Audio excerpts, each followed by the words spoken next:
नमस्कार। स्वागत है आप सभी का आज की हिंदी कक्षा में। हम अध्ययन करना आरंभ कर चुके थे कक्षा 9 के लिए निर्धारित पुस्तक कृतिका के पाठ 2 का, जिसका नाम है मेरे संग की औरतें। इसमें हम पृष्ठ 17 तक पढ़ चुके थे कि दादी ने जो लीक से हटकर मन्नत मांगी थी, दादी अर्थात परदादी जिसे माँ जी कहती हैं लेखिका, परदादी ने जो मन्नत मांगी थी बेटी पैदा होने की, कि वह कैसा रंग लाई है उसका तो उन्हें भी अंदाज़ा नहीं रहा होगा। यहाँ तक हम पढ़ चुके थे। आगे बढ़ते हैं कि देखिए आगे क्या होता है। लड़की की गैर वाजिब जुस्तजू सुन, कि लड़की की जो मन्नत कोई मांगता ही नहीं था, इच्छा ही नहीं करता था, मन्नत तो दूर की बात है, तो भगवान भी कुछ ऐसा अफरे तफरी में आ गए कि एक न दो पूरी 5 कन्याएं एक के बाद एक धरती पर उतार दी।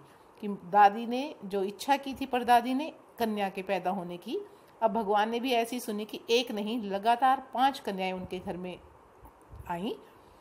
भगवान को क्या कहें, माँ जी के सामने तो नामी चोर भी अफरा तफरी में आ जाते थे, कि भगवान ही नहीं जो चोर होते हैं बड़े नामी गिरामी वो भी अफरा तफरी में आ गए। उसका एक किस्सा लेखिका बताती है। माँ जी और नामी चोर का किस्सा होश संभालने के बाद मैंने कई बार सुना था। चोर के दीदार की खुशनसीबी भी हाथ आई थी। उस चोर को लेखिका ने देखा भी था। हुआ यूं था कि किसी शादी के सिलसिले में नकुड़ की हवेली के तमाम मर्द बारात में गए हुए थे। दूसरे गांव में औरतें सज धज कर रत जगा कर रही थी। प्रायः हर विवाह में ऐसा होता है। आजकल तो खैर स्त्रियां भी जाने लगी हैं, तो पहले जो है बारात में स्त्रियां नहीं जाती थी। नाच गाने और ढोलक की थाप के शोर में नामी चोर कब सेंध लगाकर हवेली में घुसा। सेंध लगाना होता है दीवार को तोड़कर थोड़ा सा उसमें होल करके छेद करके उसके माध्यम से घर में प्रविष्ट होना। तो सेंध लगाकर वह जिस कमरे में घुसा तो उसकी खबर तो और किसी को नहीं हुई, लेकिन जो चोर था उसने कहा है कि वो बदकिस्मत था। क्यों? क्योंकि जिस कमरे में वह घुसा उसमें माँ जी सोई हुई थी, उसी में जो है उसकी परदादी सोई थी। बेचारा जो है तमाम ज्योग्राफिया दिमाग में बिठला कर आया था। उसे क्या पता था कि इतनी बड़ी बूढ़ी पुरखिन जगह बदल लेगी। प्रायः क्या होता है कि जो बुजुर्ग सदस्य होते हैं घर के, उनका एक कक्ष नियत होता है और उन्हें उसी में नींद आती है, वो जगह नहीं बदलते हैं बार बार सोने की। लेकिन उस दिन क्या था, शोर था घर में, नाच गाना चल रहा था, तो परदादी ने जगह बदलकर दूसरे कमरे में अपना बिस्तर लगा लिया और उसने अंदाजे से कि इस कमरे में कोई नहीं होगा, चोर उसी कमरे में घुस गया जिसमें उस दिन परदादी सोई हुई थी। खैर बुढ़ापे की नींद ठहरी। चोर के दबे पाँव की आहट से ही खुल गई। जितने आराम से बड़ी चुपचाप चोर दाखिल हुआ था, फिर भी बुढ़ापे में नींद जो थोड़ी कच्ची हो जाती है, वो दबे पाँव की आहट भी उन्होंने पहचान ली कि कमरे में कोई ना कोई है। कौन? माँ जी ने इत्मीनान से पूछा, बगैर घबराहट बगैर किसी उत्सुकता के आराम से कहा, कौन? जी मैं। चोर ने युगों से चला आ रहा पारंपरिक असंगत जवाब दिया। अब उसने मैं तो कह दिया कि उसे कैसे पता लगा मैं हूँ। अब मैं कह दिया, अब मैं कौन? पानी पिला, माँ जी ने कहा। माँ जी ने कोई और प्रश्न नहीं किया, सीधा क्या कहा, पानी पिला। जी मैं। चोर झिझक कर रह गया कि एक चोर को पानी पिलाने के लिए कह रही हैं। तब तक माँ जी बिस्तर के बराबर में टटोल कर देख चुकी थी। लोटा खाली था। ऐसा कर, उन्होंने कहा, यह लोटा ले जा और कुएं से पानी भर ला, पर देख कपड़ा कसकर बांधे देख रखियो और तरीके से छानियो। उनका अभिप्राय था कि जो लोटे में जल भरकर लाएगा उसे कपड़े से छान कर भरकर लाना और ढंग से छानना। अब चोर क्या है, चोर मुंह ढककर घर में घुसा तो उसे घबराहट होगी कि अंधेरे में भी कैसे दिखाई दे गया। चोर घबरा गया। अंधेरे में इन्होंने कैसे जाना कि उसके मुंह पर कपड़ा बंधा है और कमर में भांग। तो उसे लगा भांग छानते हैं, तो उसे लगा कि इन्होंने तो मेरी बातों को पकड़ लिया है। भगवान से उनका तार जुड़े होने की खबर उसे भी थी, क्योंकि गांव से संबंधित था, तो गांव में यह बात प्रचलित थी ही कि दादी के तार भगवान से जुड़े हैं, कि उन्हें एक दूसरे की खबर रहती है। पर बुढ़िया भांग भी छानती होगी, एकदम से उसे की नहीं हुआ कि बुढ़िया को ये भी पता है, जबकि उनका अभिप्राय क्या था, लोटे में जल लाने से था। इसी से कुछ हैरान परेशान हो उठा। कौन? चोर। जल्दी कर भाई, तभी माँ जी ने कहा, बड़ी प्यास लगी है। पर मैं तो चोर हूँ। मारे घबराहट और धर्म संकट के चोर सच कह गया। अब घबराहट में और डर गया कि कैसे बुढ़िया ने मुझे पहचान लिया, उसने सच कह दिया कि भाई मैं तो चोर हूँ, मेरे हाथ से पानी पियोगी? अब दादी कहती है, हुआ करे, है तो है। प्यासे को पानी तो पिला, पर देख मेरा धर्म न बिगाड़ियो। लोटे के मुंह पर कपड़ा न हटाइयो, हाथ रगड़कर धो लीजो और पानी कपड़े से छान कर भरियो। कि हाथ वाथ धोकर ढंग से पानी सफाई से भरकर लाना है। आप चोर के हाथ का पी लोगी, कहा ना, रगड़ कर धो लीजो।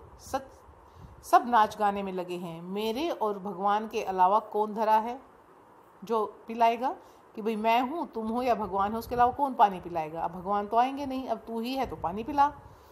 भगवान कहीं वहीं उसके बराबर में धरे हैं। सुनकर चोर कुछ ऐसा अकबकाया कि लोटा उठाकर चल दिया। उसे लगा कि सच में भगवान वहीं बैठे हैं, कि ये जो बुढ़िया है कह रही है। तो वो घबरा गया और पूरी एहतियात सावधानी के साथ पानी भरकर लौटा तो पहरेदार ने धर दबोचा। कुएं पर देख लिया गया था, कुएं पर पहचान कर ली थी उस व्यक्ति की, क्योंकि वहां पर तो देख लिया, घर में तो घुस गया था, लेकिन कुएं पर पकड़ में आ गया। तब माँ जी ने लोटे का आधा पानी खुद पीकर बाकी चोर को पिला दिया और कहा, एक लोटे से पानी पीकर हम माँ बेटे हुए। अब बेटा चाहे तू चोरी कर और चाहे खेती कर।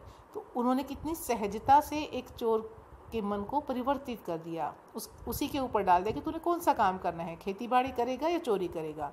अब हम माँ बेटे हो गए। एक छोटा सा प्रसंग दे दिया कि एक ही लोटे से हमने पानी पिया है दोनों ने, तो हम दोनों माँ बेटा हैं, तो अब तू देख ले किसकी बात मानेगा। बेटा बेचारा किस लायक रह गया होगा, सो रोमांचक धंधा छोड़। रोमांचक धंधा कौन सा? चोरी का। खेती से लगा, सालों साल लगा रहा। जब मैंने उसे देखा तो बड़ा भला मानुस बूढ़ा लगा मुझे, डरा डरा हैरान सा। क्योंकि जब लेखिका ने उसे देखा तब तक वह बुढ़ापे में कदम रख चुका था, बूढ़ा था, डरा डरा भयभीत सा रहता था। तो बड़ा सज्जन सा व्यक्ति उसे लगा था। अब खानदानी विरासत कहिए या जीवाणुओं का प्रकोप, उन दो सनकी बूढ़ियों के बीच मैं अच्छी फंसी। एक तरफ माँ जी के चलते, माँ जी कौन? परदादी। अपने लड़की होने पर कोई हीन भावना मन में कभी नहीं उपजी कि भाई मैं लड़की हूँ तो मैं किसी से कम हूँ, ऐसा कभी उसके मन में नहीं आया।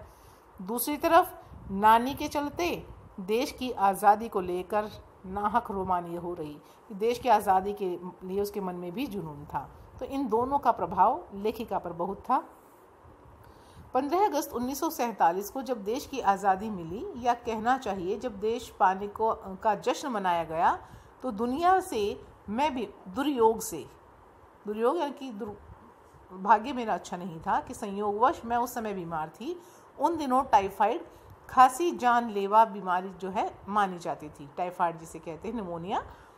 उस समय इतना बढ़िया इलाज नहीं था, इसलिए मेरे तमाम रोने धोने के बावजूद डॉक्टर ने मुझे इंडिया गेट जाकर जश्न में शिरकत करने की इजाज़त नहीं दी। डॉक्टर ने साफ मना कर दिया कि नहीं, बीमार है, इस हालत में इंडिया गेट पर जाकर आज़ादी का जश्न देखने की आवश्यकता नहीं है। तो उसे इजाज़त नहीं दी गई। क्योंकि डॉक्टर अपने नाना के परम मित्र, उनसे ज़्यादा नाना थे, तो नाना से भी ज़्यादा उनका कहा माना जाता था। इसलिए हमारे पिताजी जो बात बात पर सत्ताधारियों से लड़ते भिड़ते फिरते थे, चुप्पी साध गई। क्योंकि नाना के मित्र हैं तो उनका सम्मान उनके मन में बहुत था। एक वजह ये है, और दूसरा अपना बच्चा भी बीमार है, तो उसके स्वास्थ्य के लिए वो चुप रह गए। मैं बदस्तूर रोती रही कि मुझे परमिशन मिल जाए, उसे नहीं मिली। क्या कोई बच्चा एक लोती गुड़िया के टूट जाने पर रोया होगा? कि किसी बच्चे के पास एक ही गुड़िया हो खिलौने के रूप में और वह भी टूट जाए तो बच्चा उसके लिए जितना रोएगा उससे ज़्यादा मैं इंडिया गेट न जाने की वजह से रो रही थी। मेरी उम्र तब 9 बरस की थी, इतनी छोटी नहीं कि गुड़िया से बहलती और इतनी बड़ी नहीं कि डॉक्टरी तर्क को वो समझ पाती, कि गुड़िया देकर कोई मुझे बहला ले या डॉक्टर की बात समझाए कि नहीं इस समय में जाना उचित नहीं है, मुझे ये समझ आता। इतनी उसकी समझ उस समय नहीं थी। तंग आकर पिताजी ने मुझे ब्रदर्स कारमजो उपन्यास पकड़ा गए। पिताजी ने क्या किया कि ये लो किताब, ये पकड़ो। वो उपन्यास उन्हें पकड़ाया, नॉवल, कि बैठ के इसे पढ़ना, और वो सब चले गए। किताबें पढ़ने का मुझे मिराक था, शौक था, उसे रुचि थी बहुत। सो जब कुछ देर बाद मैंने देखा कि पिताजी को छोड़कर घर के सभी प्राणी पलायन कर चुके थे, कि बाकी सब पिता को छोड़कर जा चुके हैं, और पिताजी दूसरे कमरे में बैठे अपनी किताब पढ़ रहे थे, तो रोना धोना छोड़कर मैंने भी किताब खोल ली कि अब तो कोई रास्ता ही नहीं बचा, किताब ही पढ़ लो। एक बार शुरू कर लेने पर उसने मुझे इतनी मोहलत नहीं दी कि दोबारा रोना शुरू करूं या कोई और काम पकड़ूं, कि उसकी रुचि थी एक तो किताबें पढ़ने में, और उसे वो इतनी अच्छी लगी कि जब तक वह किताब पूरी नहीं हुई वह उठी ही नहीं, रोना धोना सब भूल गई, उसमें मग्न हो गई उसको पढ़ने में। उस वक्त ब्रदर्स कारामजो मुझे देने में क्या तुक थी कि 9 साल की बच्ची है और उसे यह उपन्यास, इतना गंभीर उपन्यास पकड़ा दिया जाए। तो वो कहते मुझे समझ नहीं है कि पिताजी ने मुझे क्यों दिया होगा, तब मेरी समझ में नहीं आया। किताब इतनी समझ में आई वह अब तक नहीं जानती। कितनी आई कि उस समय पढ़कर मुझे क्या समझ आया, कहती मुझे अभी भी नहीं पता, क्योंकि उसके बाद इतनी बार पढ़ी कि सारे पाठ आपस में गड़बड़ हो गए कि किस चैप्टर में क्या दिया गया है, वो सब मिक्स हो गया। उसके बाद भी अनेक बार उस किताब को उसने पढ़ा। कितना पहली बार में पल्ले पड़ा, कितना बाद में कहना मुश्किल है, पर इतना विश्वास के साथ कह सकती हूँ कि उसका एक अध्याय, एक चैप्टर जिसने उस पर बहुत प्रभाव डाला, वो क्या था, जो बच्चों पर होने वाले अनाचार अत्याचार पर था। मुझे पहली बार में ही लगभग कंठस्थ हो गया था, क्योंकि जो स्थिति थी उस समय की, वह जाना चाहती थी बाहर, नहीं जाने दिया, रो रही थी। तो बच्चों के मनोविज्ञान से जुड़ा हुआ जो पाठ था वो उसे पहली बार में ही समझ आ गया था। उम्र के हर पड़ाव पर वह मेरे साथ रहा। वह क्या, वह पाठ, उस पुस्तक का वह पाठ जो बच्चों से संबंधित था और मेरे लेखन के एक महत्वपूर्ण भाग को प्रभावित करता रहा, जैसे जादू का कालीन, मेरा नाटक, नहीं, व 3 किलो की छोरी जैसी कहानियाँ, व कठगुलाब उपन्यास के कई अंश, जो उसकी कहानियाँ और उपन्यास हैं, उनमें उनका प्रभाव स्पष्ट झलकता है, दिखाई देता है। माँ जी की मन्नत का असर रहा होगा कि मैं ही नहीं, मेरी चारों बहनें भी लड़की होने के नाते किसी हीन भावना का शिकार नहीं हुई, कि सिर्फ मुझ में ही नहीं, मेरी बहनों को भी ऐसा कुछ नहीं था कि हम लड़कियां हैं, क्योंकि उस समय लड़कियों के साथ बड़ा भेदभाव होता था। तो उनके मन में हीन भावना रहती होगी, क्योंकि घर में लड़के और लड़की के साथ अच्छा के जो व्यवहार में बहुत फ़र्क होता था। लड़कों के साथ बड़ा अच्छा व्यवहार होता था और लड़कियों की शिक्षा में भी, खान पान में, पहनावे में, हर चीज़ पर रोक टोक होती थी। तो कहती है मेरी बहनों में भी ऐसी हीन भावना कोई नहीं थी। माँ और परदादी की परंपरा बरकरार रखते हुए, कौन सी परंपरा, लीक से हटकर चलने की परंपरा, लीक पर चलने से भी इनकार की रही, तो वो परंपरा इन बहनों ने भी अपनाई। पहली लड़की जिसके लिए मन्नत मांगी गई थी वह मैं नहीं, मेरी बड़ी बहन मंजुल भगत थी। घर का नाम था रानी, बाहर का मंजुल। लेखिका अवतार हुआ तो वह लेखिका बनी। वह भी हिंदी साहित्य में उन्हें खूब जाना जाता है मंजुल भगत के नाम से, क्योंकि लिखना शादी के बाद शुरू किया तो अपना नाम बदलकर पति का ग्रहण करने में कोई हीन भावना आड़े नहीं आई कि सरनेम जैसे लड़कियां चेंज कर लेती हैं, तो उन्होंने भी चेंज कर लिया। तो ऐसा कोई टकराव नहीं हुआ कि मैं पति का जो है नाम क्यों अपने नाम के आगे लगाऊं। इसलिए पैदाइशी जैन नाम छोड़कर भगत बनी। दूसरे नंबर पर मैं थी, घर का नाम उमा, बाहर का मृदुला। मैंने भी शादी के बाद लिखना शुरू किया, सो बतौर लेखिका मेरा नाम चला मृदुला गर्ग। तो इनके नाम के आगे भी जो सरनेम है पति का जुड़ गया। मुझे याद है जब हमने लिखना शुरू किया उससे कुछ पहले नारीवाद का चलन हुआ था। शादी के बाद नाम न बदलने का रिवाज उसी ने चलाया था कि लड़कियां नाम क्यों बदलें। तो उस समय यह आंदोलन चल पड़ा था। तो मन्नू भंडारी का हवाला देकर कि मन्नू भंडारी ने अपना नाम नहीं बदला, उनका हवाला देकर हमसे भी पूछा जाता था, क्योंकि ये भी लेखन के क्षेत्र में आ चुकी थी, कि आप इतनी पोंगापंथी घरघुस्सू क्यों हो, कि आप ट्रेडिशनल जो शुरू से चला रहा है वो परंपराएं क्यों निभा रही हो, नाम क्यों बदला, जबकि नाम तो आपका जो बचपन में था वही रहना चाहिए था। हमारे पास इसका कोई ढंग का जवाब नहीं होता था कि हमने क्यों बदला। अब भी नहीं है, पर नाम बदलने से अपने व्यक्तित्व का कोई नुकसान होते मैंने नहीं देखा। कि विवाह के बाद नाम बेशक बदला गया था, सरनेम चेंज हुआ था, लेकिन मेरे व्यक्तित्व पर कि जो मैं वास्तव में थी उसमें कोई फर्क पड़ा हो, ऐसा कभी नहीं हुआ।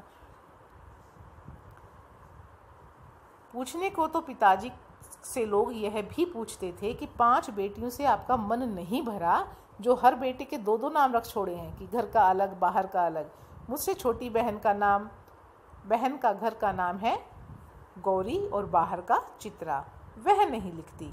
उसका कहना है वह इसलिए नहीं लिखती क्योंकि घर में कोई पढ़ने वाला भी तो चाहिए, कि सब लिखेंगे तो पढ़ेगा कौन, तो केवल एक वह है जो नहीं लिखती है। खैर, उसके बाद जब चौथी 5वीं बेटियां पैदा हुई तो पिताजी ने इतनी बात जमाने की सुनी कि उनका एक नाम ही रखा, रेणु और अचला। 5 बहनों के बाद एक भाई हुआ राजीव। मज़े की बात यह है कि बीच की 2 बहनें ही लेखन से बची रहीं। अचला और राजीव फिर उसमें जा फंसे, वो भी लेखन के क्षेत्र में आ गए। अचला मुझसे 8 साल छोटी है और वक्त के बदलाव की लाज रखते हुए वह अंग्रेज़ी में लिखती है, पर राजीव फिर हिंदी के हवाले। तो इस तरह ये भाई बहन जो हैं किस तरह से लेखन के क्षेत्र में आए हैं और किस भाषा में लिखना शुरू किया, इसका परिचय यहाँ लेखिका ने दिया है। आज की वीडियो में इतना ही पढ़ते हैं, आगे का पाठ पढ़ते हैं अगली वीडियो में। तब तक के लिए धन्यवाद।